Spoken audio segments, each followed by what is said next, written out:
এবার আসেন কি কি কারণে ভূমিকম্প হয়। এই পৃথিবীর ভিতরে বিশেষ করে আমার দেশের কথা বলি, 1450 বছর আগে আল্লাহর হাবিব বললেন, ইযাতুখিযাল ফাইয়ুদু আলা, এমন সময় আসবে জনগণের সম্পদগুলা মেরে মেরে খাওয়া হবে, জনগণের সম্পদ ভক্ষণ করা হবে। সারা বাংলাদেশে মেরে খেলেও পাবনার মতো পূর্ণ ভূমিতে জনগণের সম্পদ কেউ মেরে খায় নাই। একজনে কইছে খাইছে। এই সাথিয়া এলাকার অনেক রাস্তাঘাট আপনি গিয়ে দেখেন, শুধু নিজামী সাহেবের এরিয়া, এজন্য অনেক রাস্তাঘাট করে নেই। ওমা ঠিক তো কয় না। আমি হাদল মাদ্রাসার মাহফিলে গেছি, ওইদিকে কোনো রাস্তাঘাটই করেনি। এত উন্নয়ন আপনারা করলেন। না না, গোপালপুর কোনে পেলেন? আর ঠিক আছে, গোপালগঞ্জের নামটা পরিবর্তন করে উনি গোপালপুর রেখে দিছে আর কি। এবার একটু আপনারা নিজের একটু চিন্তা করেন। আমি এখানে কিন্তু কোরআন হাদিসের কথা বলার জন্য যে একটা মেসাল দিচ্ছি, জনগণের টাকা যারা মেরে খেয়েছে, লক্ষ লক্ষ কোটি টাকা নিয়ে যারা পালায় গিয়েছে, এদের কারণে জমিনের ভিতরে শাস্তি আসা শুরু হয়ে গিয়েছিল, ঠিক কিনা বলেন? 2 নাম্বার, এই পৃথিবীর ভিতরে ভূমিকম্প হবে। ওয়াল আমানাতু মাগনামা, আমানতের খেয়ানত হলে আমানতদারিতা আপনি খুঁজে পাবেন না। এখনকার সময় আপনি তাকায় দেখেন, 100 জন মানুষের ভিতরে 99 জন মানুষ আমানতদার হতে পারে নাই। তার মানে একটা লোকের কারণে যিনি আযাব থেকে বাঁচায়া দিচ্ছেন তিনি কি? আমাদের ব্যাংকগুলোকে দেউলিয়া করে ফেলছে। 3 নম্বরে কেন ভূমিকম্প হবে? ওয়াযাকাতু মাগরামা, যাকাত সমাজের ভিতরে অভিশাপ হয়ে যাবে। যাকাত দেওয়ার জন্য মানুষ চাবে না, যাকাত দেওয়ার আগ্রহ থাকবে না, যাকাতকে অভিশাপ মনে করবে। এই সমাজ যদি অর্থনৈতিকভাবে স্বাবলম্বী বানায়, দারিদ্র বিমোচন যদি করতে চান, যাকাত ভিত্তিক সমাজ বিনির্মাণ করেন। ইসলামিক ফাউন্ডেশন হিসাব দিয়েছে, বাংলাদেশে যদি শুধু তাদের হিসাব অনুযায়ী যাকাত আদায় করা যায়, 1 লক্ষ কোটি টাকা যাকাত নেওয়া যাবে। সেইখানে মাত্র যাকাত উঠেছে 15 কোটি টাকা। কত কোটি? এখন বাড়তেও পারে, কমতেও পারে। যাকাত ম্যানেজমেন্ট বলছে 1 লক্ষ কোটি টাকা যদি বাংলাদেশে যাকাতটা আদায় হয়, কয়েক বছর যদি স্বাবলম্বীকরণ প্রকল্প হাতে নেওয়া যায়, দারিদ্র বিমোচনে অনেক বড় অবদান রাখবে যাকাতের এই খাত। জোরে করে আল্লাহু আকবার। এবার একটু চিন্তা করেন তো দেখি, আমাদের এলাকায় এই যে এত বড় বড় বাড়িওয়ালা, এত বড় বড় বিল্ডিংওয়ালা, কয়জন যাকাত দেয়? না একটু বলেন, কয়জন দেয়? এরপরে যাকাত দিলেও খোটা শেষ নাই। তোরে যাকাত দিয়েছি, হাক্কুল লিসাইলি ওয়াল মাহরুম, যাকাত আপনি তার উপরে কোনো দয়া করেন নাই, তার অধিকার তারই দিয়েছেন। একা একা আপনি ধনী হতে পারেন নাই, তারে দিয়া যিনি আপনাকে ধনী বানায় দিয়েছেন তিনি কে? এই জন্য অন্যান্য আযাবগুলো আল্লাহ জাহান্নামে নিয়ে গিয়া দিবে। যাকাত যারা দেয় নাই, জাহান্নামকে আল্লাহ টেনে আনবেন। ইয়াউমা ইউহমা আলাইহা ফি নারি জাহান্নাম ফাতুকওয়া বিহা জিবাহুহুম ওয়া জুনুবুহুম ওয়া যুহুরুহুম হাযা মা কানাসতুম লিআনফুসিকুম। যাকাত যারা দেয় নাই জাহান্নামকে আল্লাহ টেনে আনবে। সম্পদগুলাকে আল্লাহ রাব্বুল আলামিন বিভিন্ন আকার আকৃতি বানায়া আগুনের ভিতরে গরম করবে, চেহারার মধ্যে লাগাবে, নিজের কপালের ভিতরে লাগাবে, বক্ষের ভিতরে সেকা দেওয়া হবে। আমার সমাজের ভিতরে যাকাত ভিত্তিক সমাজ যদি বিনির্মাণ হয়ে যেত, আমার সমাজটাকে যিনি কোরআনের রাজ কায়েমের মধ্য দিয়ে অর্থনৈতিকভাবে স্বাবলম্বী বানায় দিতেন, তিনি কি? গেছে 3টা, এরকম বলবো 15টা। 3টা গেলে বাকি থাকে কয়টা? মাশাআল্লাহ, 12টা পর্যন্ত আপনারা শুনবেন। এরপর আমি একটা একটা করে ধরলে আবার একটু বলতে হবে। কষ্ট করে ওয়াজ করে গেলাম, আপনার কোনো মনোযোগ নেই। যার সব বলবেন যে কি ওয়াজ করছে, হুজুরে জানে আর আল্লাহ জানে। এই সিস্টেমের কোনো দরকার নেই। বলেন তো দেখি, 1 নম্বরে শাস্তি আসে কেন?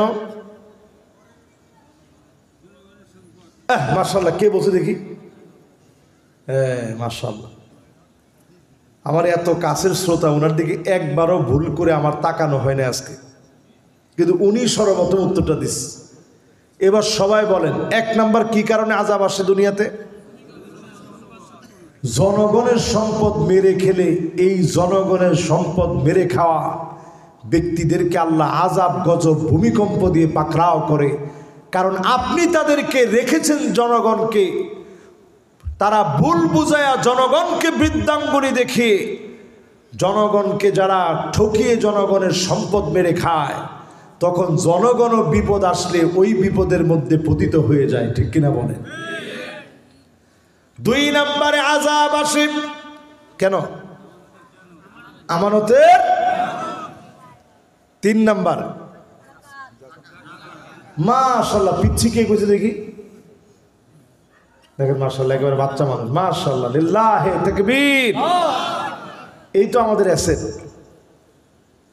3 নম্বরে যাকাত ভিত্তিক সমাজ বিনির্মাণ না করলে সমাজের ভিতরে শাস্তি আসবে। 4 নম্বরে শাস্তি আসবে ওয়াতুল্লিমাল ইলমু লিগাইরিদ্দিন। আমার মতো বহু আলেম যাদের কারণে দুনিয়ার ভিতরে শাস্তি আসে, আলেম হয়ে যারা সরকারের দালালি করবে, জালেমদের পক্ষ নিবে, ইলম শিখবে শুধুমাত্র টাকা কামানোর জন্যে, এমন জালেমদের জন্যে দুনিয়ার ভিতরে যিনি শাস্তি দিয়ে দেন তিনি কি? এরকম আছে না নাই? আরে নাই মিয়া। যখনই আমি হাদিসের এই অংশটা বলি, আমার নিজের বড় অপরাধী মনে হয়। জানি না যতটুকুন শিখছি এতটুকুন দিয়ে আল্লাহর সামনে দাঁড়াইতে পারবো কিনা। বহু আলেমের মাথা সেদিন নিচের দিকে দিয়ে দিবে, পা গুলা উপরের দিকে লটকায়া দিবে। আল্লাহ বলবে, তোরে খতিব বলা হয়ে গেছে, তোরে আলেম বলা হয়ে গেছে, বক্তা বলা হয়ে গেছে, আমার কাছে তোর জন্য কোনো কিছু নাই। আল্লাহ পাক সেদিন তাড়ায়া দিবে। অসংখ্য লোক সেদিন তাকায় তাকায় বলবে, আল্লাহ, এ আলেমের কথা শুনে আমি পরিশুদ্ধ হয়েছিলাম।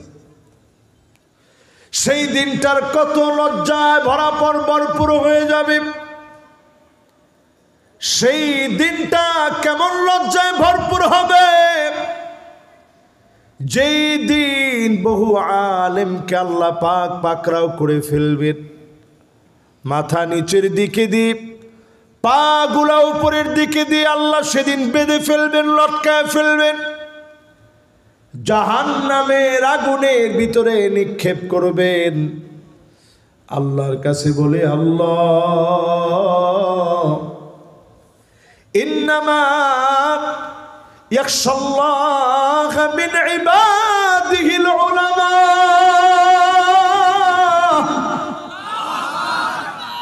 কিছু আলেম থাকবে যারা দিল থেকে আপনাকে ভয় করবে, মহব্বত করবে, তাদের কাতারে শামিল করে দিয়ে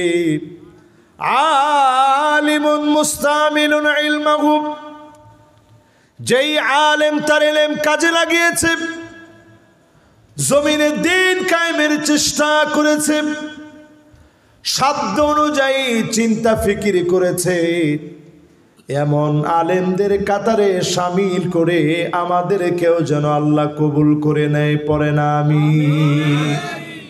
কয় নাম্বার গেছে? বাকি আছে কয়টা? মনোযোগ সবার আছে? মাত্র 4টা শেষ হয়েছে, বাকি এখনো 11টা আছে। 5 নম্বরে আতা আর রাজুলু ইমরাতাহু। একজনে বলে ঘুম চলে এসেছে। কার দেখি? ও মাশাআল্লাহ, বাচ্চা মানুষের তো ঘুম আসাই দরকার। মাশাআল্লাহ, একেবারে ছোট্ট মানুষ, সে মাহফিলে আসছে। ইনি তো আমাদের অ্যাসেট। এদেরকে কখনো ধমক দিন না। বাচ্চারা আসলে এটাকে সৌভাগ্য বলে মনে করে। তাহলে 4টা শেষ। কয় নম্বরে আসি এবার?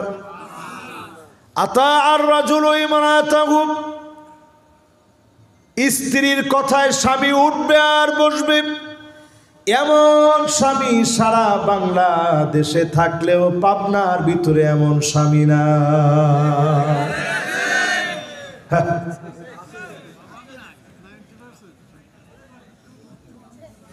একজনে এরকম হাসি দিছে যে হুজুর নাই কইছেন আপনি। আচ্ছা চিন্তা করে দেখেন তো, এরকম স্বামী এখন কি ঘরে ঘরে আছে না নাই? শুধু স্বামীর কথা কেন বলবো, দেশই তো চলে সব মহিলাদের কথা। আমার ঠিক তো কর না? একটু যে দল করেন একটু কম, তো আমাদের দেশ চলে কাদের কথায়? না না না, সবাই তো এখনো কয় না। কাদের কথা? ওয়াল্লাহু আমরুহুম ইমরাআ।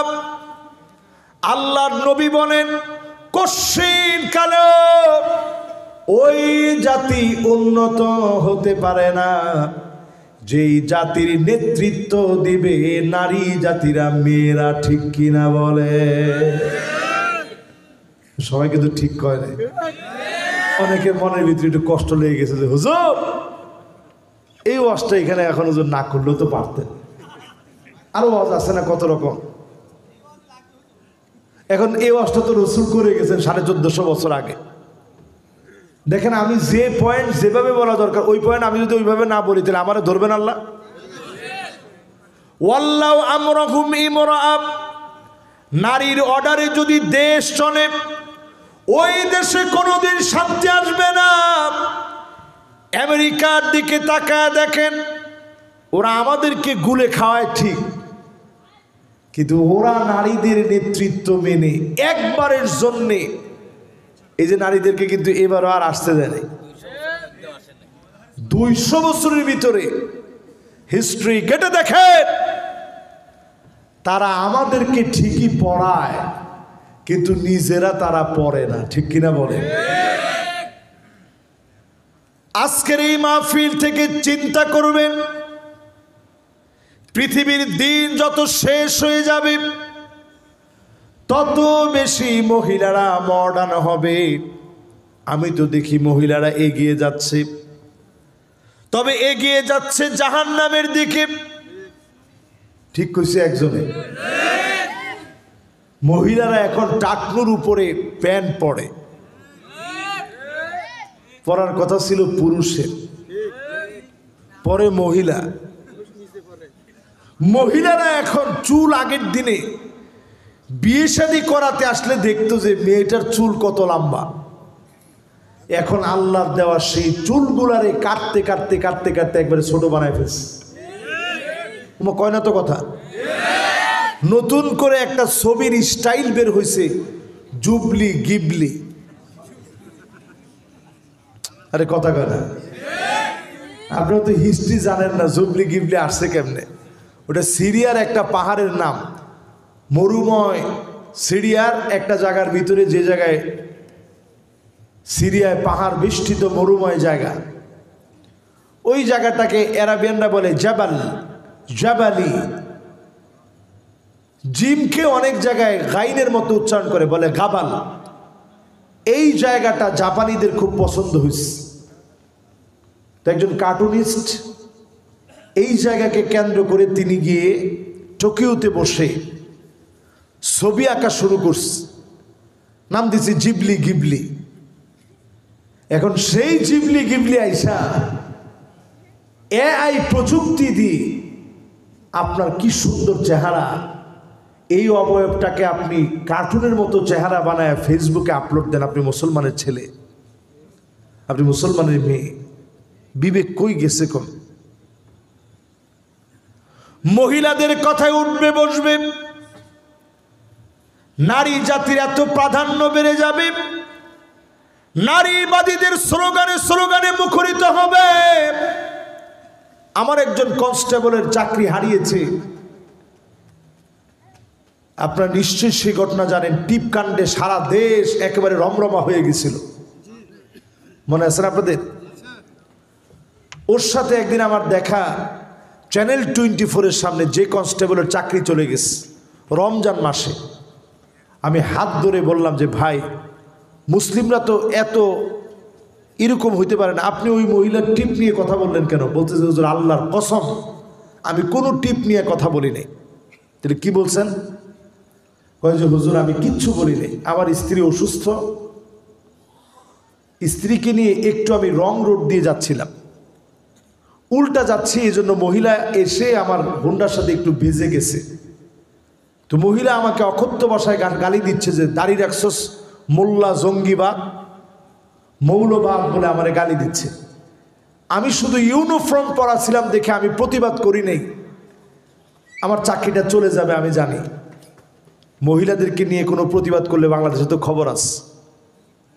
আমি সহ্য করে, যেহেতু আমি নিজে উল্টা চলতেছি, আমার বউটা অসুস্থ, ডাক্তার দেখাতে নিব, তো আমি সব মেনে নিলাম। তো আমার ইউনিফর্ম ধরে টান মারতেছে আর বলতেছে দাড়ি রাখছস মোল্লা। আমি একটা কথাও তারে বলিনি। সে উল্টা তার অপরাধ ডাকার জন্যে সে সেখানেই বলা শুরু করছে আমি নাকি বলছি যে এই হিন্দু টিপ পরছস কেন। তো সেদিন দেখলাম একটা বিবৃতি দিয়েছে, বাংলাদেশের বহু নায়ক নায়িকা, গায়ক গায়িকা টিপ কাণ্ডে নিজেরা টিপ পরে প্রতিবাদ জানিয়েছে। সে বলছে যারা টিপ কাণ্ডে প্রতিবাদ করেছে সবার নামে আমি মানহানি মামলা করব, কারণ আমি অন্যায় করি নাই, তারা আমার উপর অন্যায় করেছে। ঠিক কিনা বলে?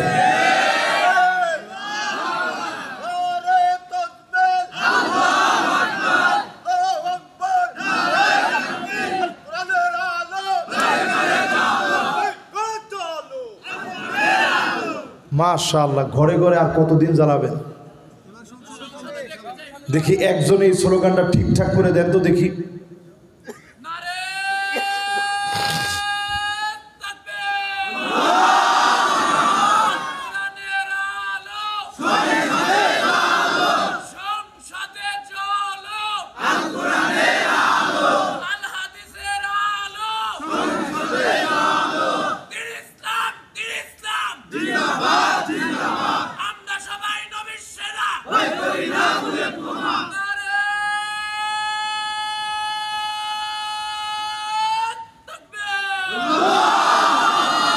মাশাআল্লাহ, আমার দিলটা ভরে গেছে।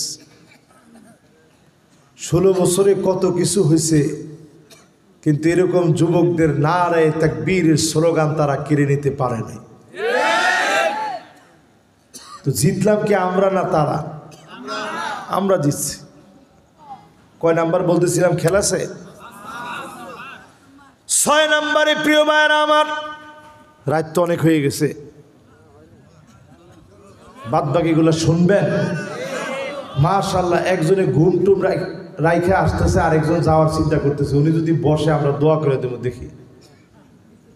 উনি চিন্তা করছে হুজুর আর বসবেন উনি। মাশাআল্লাহ, ওনার জায়গাটা আরেকজন পুরা করছে। আসেন তাড়াতাড়ি, উনিও আসবে ইনশাআল্লাহ। হাজত সেরে তাড়াতাড়ি চলে আসবে। না যদি আসে আমরা জরিমানা আরোপ করবো ইনশাআল্লাহ। এই তো দুইজন যুবক আছে, ছোট ছোট বাচ্চা, তাড়াতাড়ি আসেন। দুইজন মিললে তো একজনের সমান, আর আরো একজন আসছে। এবার আসেন, আমরা কয় নাম্বার জানি বলতেছিলাম? 6 নম্বরে আক্কা উম্মাহু। এমন সময় আসবে মাকে সন্তান বউয়ের কথা শুনে গালিগালাজ করবে, মাকে কষ্ট দিবে, যন্ত্রণা দিবে, মায়ের সঙ্গে খারাপ ব্যবহার করবে।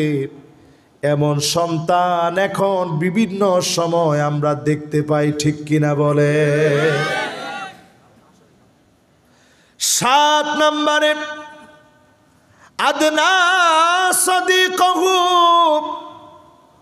বন্ধুরে বড় আপন মনে করবে, বন্ধুরে বড় প্রিয় মনে করবে, বন্ধুর জন্য পাগল পারা হয়ে যাবে। এরকম হয় কি হয় না? এখন দেখবেন ফ্রি ফায়ার, পাবজি, এই গেমসগুলো বানাইছে মাশাআল্লাহ। আমাদের নজরুল ভাই চলে আস, মাশাআল্লাহ ভাই, অনেকগুলা টাকা উঠাইছে আজকে আপনাদের কাছ থেকে, অনেক কষ্ট করে। মাশাআল্লাহ, শাহিন মোল্লা ভাই কত দিয়েছেন? 2000 টাকা। মাশাআল্লাহ, আল্লাহ কবুল মঞ্জুর করুন। বণিক সমিতি নির্বাচন করবে সাধারণ সম্পাদক পদে। উনি যদি আপনাদের জন্য যোগ্য হয়, আল্লাহ যেন কবুল মঞ্জুর করেন। পড়েন আমিন। আমি আর ওইদিকে যাব না আজকে, আমি আমার পয়েন্টটা একটু শেষ করি। কয় নাম্বার জানি ছিলাম ভাই? না না না, কি 6 নাম্বার? 6 শেষের পরে 7 নম্বরে আসছে। মায়ের সঙ্গে দুর্ব্যবহার করবে, বন্ধুরে বড় আপন বানায় নিবে, স্ত্রীরে বড় আপন বানায় নিবে। এখন দেখবেন ছেলে পেলে ফ্রি ফায়ার আর পাবজি খেলে। বানাইছে দক্ষিণ কোরিয়ার লোকেরা, অর্থনৈতিকভাবে ফান্ডিং করেছে জাপান, এগুলো অ্যাপস আকারে ছড়িয়ে দিয়েছে চায়না। তা আপনি কার পিছনে দৌড়াইতেছেন? এই যে মোবাইলের ভিতরে আপনি বসে মার, এই যে মার করতেছেন, এইদিকে ডান দিকে ডান দিকে ডান দিকে মার। হ্যাঁ রে মুসলমান, প্রিয় ভাইয়ারা আমার, আল্লাহ নবী তারপরে বলেন আকসা আবাহু। বাপকে বড় পর বানায় নিবে, বাপকে বড় পর মনে করবে। তাকায় দেখেন রমজান মাসে বাপ দিনের পর দিন বিদেশ কাটিয়েছে, অনেক দিন পর আসছে, সন্তানের হাতে দেখে মোবাইল। বাপ অবাক হয়ে বারবার নিষেধ করেও থামাতে পারে নাই, বাধ্য হয়ে মোবাইল কেড়ে নিয়েছে। বাপ যখন নামাজের জন্য দাঁড়ায় গেছে, ছুরি দিয়ে আঘাত করেছে। বাবা সন্তানের হাতে শহীদ হয়ে গেছে।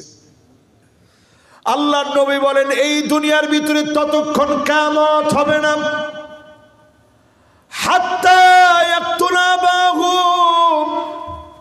যতক্ষণ সন্তানের হাতে বাপ মা মারা না যাবে, জমিনের ভিতরে কিয়ামত হবে না।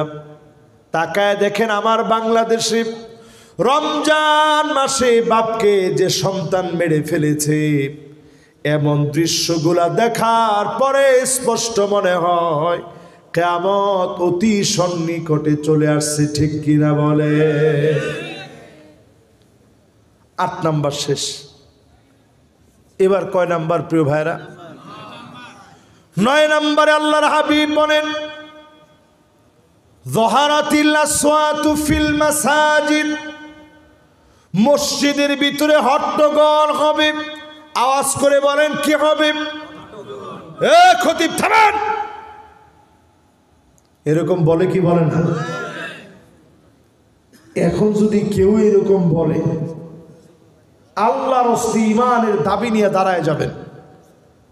যদি ওইটাকে প্রোটেক্ট করতে গিয়ে আপনি মারা যান, আপনার শহীদি মউত হবে। ওই লোকটা জালেমের কাতারে আল্লাহর আদালতে দাঁড়াবে, ঠিক কিনা বলেন? মসজিদের ভিতরে খতিবকে বাধা দিবে, আমি দেখলাম সেই দিনও বাধা দিচ্ছে। এই যে বাধা চলতেছে এখন মসজিদের ভিতরে, পদ পদবি নিয়ে দলাদলি করা, এগুলো ভূমিকম্প আসার কারণ। আল্লাহর হস্তে এগুলো বন্ধ করেন। মসজিদ কারো পৈতৃক সম্পত্তি নয়। ফালা তাদউ আল্লাহি আহাদা, মসজিদে একমাত্র আল্লাহকে ডাকা লাগবে, ঠিক কিনা বলে?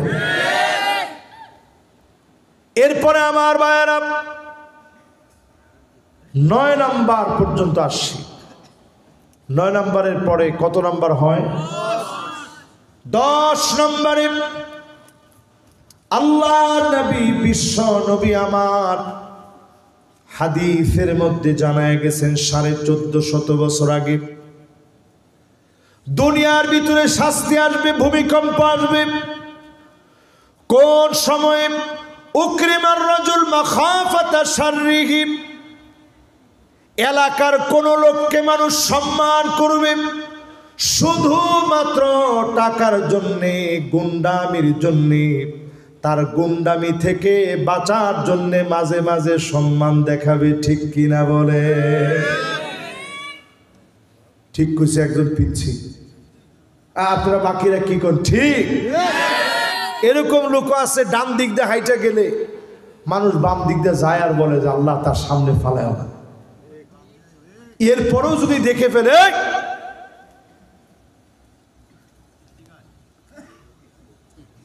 ডাক দিয়ে নিয়ে কেউ সালাম দে,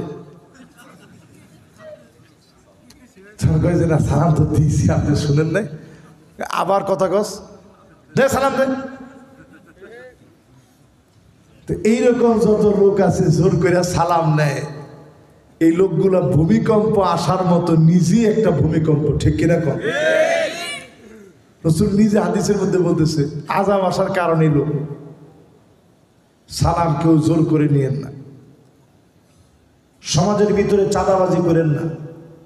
যারা এই সমাজের ভিতরে চাঁদাবাজি করে, এই সমাজ ধ্বংসের অনন্য কারণ তারা, ভূমিকম্প আসার অন্যতম কারণ হলো এরা। এদের কারণে সমাজের ভিতরে আযাব আর গজব আসে, ঠিক কিনা বলেন? কয় নাম্বার শেষ? বাকি আছে কয়টা? লিল্লাহে তাকবীর, মাশাআল্লাহ, আমরা কাছায় পেয়েছি। এরপরে আমার ভাইরা 11 নম্বরে আল্লাহর হাবিব বলেন সাদুল কবিলা ফাসিকুহুম, এলাকার ভিতরে ফাসিক গুলা নেতা হয়ে যাবে। নামাজ নাই, দিন নাই, ঈমান আমল কিছুই নাই। ওই লোক যদি আপনার নেতা হয়, ওই লোকের নাম ফাসিক। ফাসিক মুসলিমের নেতা হতে পারে না, কি ঠিক? ফাসিক যদি আমার নেতা হয় তাহলে আপনি কি? আমও কি? আমরা এরকম এক দেশে আছি,